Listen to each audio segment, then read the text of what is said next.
Evening 5 மணிக்கு தளபதி சிக்ஸ்டீனுக்கான official அனௌன்ஸ்மெண்ட்டை team கொடுக்க வந்து போகிறாங்க. கேவிஎன் ப்ரொடக்ஷனோட ப்ரொடக்ஷனில் இந்த ஒரு படத்தை ஹைஷ்னோட டேரக்ட் வந்து பண்ண போகிறாரு. அண்ட் மியூசிக் டேரக்டர் நம்ம அல்லுத். இந்த ஒரு படத்தோட ஹீரோயின்னா பூஜா ஹெக்டே கமிட் ஆயிருக்காங்க அப்படின்னு சொல்லிட்டு அப்டேட் கிடைக்கும் இருக்கு.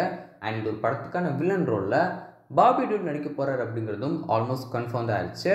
இந்த ஒரு படத்துக்கான ஷூட்டிங்கை அக்டோபர் மாதம் ஆரம்பித்து போகிறாங்க. அக்டோபர் 3ஆம் தேதி சொல்கிறாங்க. அக்டோபர் 3 அப்படி இல்லைன்னா அக்டோபர் 4ஆம் தேதி இந்த ஒரு படத்துக்கான ஷூட்டிங் ஆரம்பித்து போகிறாங்க.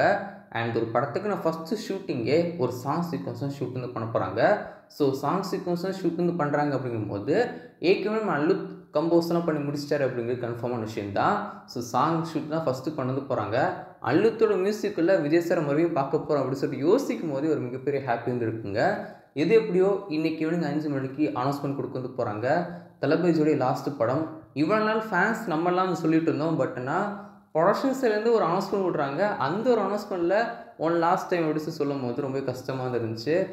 எது எப்படியோ 2026க்கு அப்புறம் விஜய் சார் நடிப்பாரா இல்லையா அப்படிங்கிற டவுட் இப்போலேருந்து வந்துருச்சுன்னு சொல்லலாம். இதுக்கு முன்னாடி கூட எனக்கு ஒரு நம்பிக்கை இருந்துச்சு. ஓகே 2026க்கு அப்புறம் நடிப்பார் அப்படின்னா ஒரு ஐடியா வந்து இருந்துச்சு. பட் இதெல்லாம் பார்க்கும்போது இல்லையோ அவர் வந்து ஃபுல் டைமாக வந்து அரசியல் தான் பண்ணுவாரோ, இந்த தளபதி 16க்கு அப்புறம் ஃபுல் டைம் அரசியல்வாதியாக தான் இருப்பாரோ அப்படின்னு சொல்லிட்டு எனக்கு அப்படி தோணிக்கிட்டே வந்திருக்கு. ஸோ வெயிட் பண்ணி பார்ப்போம். நீங்கள் என்ன நினைக்கிறீங்க? தளபதி விஜய் வந்து 2026க்கு அப்புறம் நடிப்பாரா? உங்களோட ஒப்பீனியன் மறக்காம கீழே கமெண்ட் ஷேர் பண்ணுங்கள். இந்த ஒரு அனௌன்ஸ்மெண்ட்டில் அந்த ஒரு ஒன் லாஸ்ட் டைம் அப்படின்னு சொல்லிட்டு பார்த்ததுலேருந்தே ரொம்ப கஷ்டமான ஒரு இதாக தான் இருக்குது. இந்த ஒரு படம் வந்து எப்படின்னா கண்டிப்பாக வந்து ஒரு எமோஷனல் ஜேர்னியாக தான் விஜய் சார் ஃபேன்ஸுக்கும் சரி ஜென்ரல் ஆடியன்ஸுக்கும் சரி இருக்கு வந்து போகுது.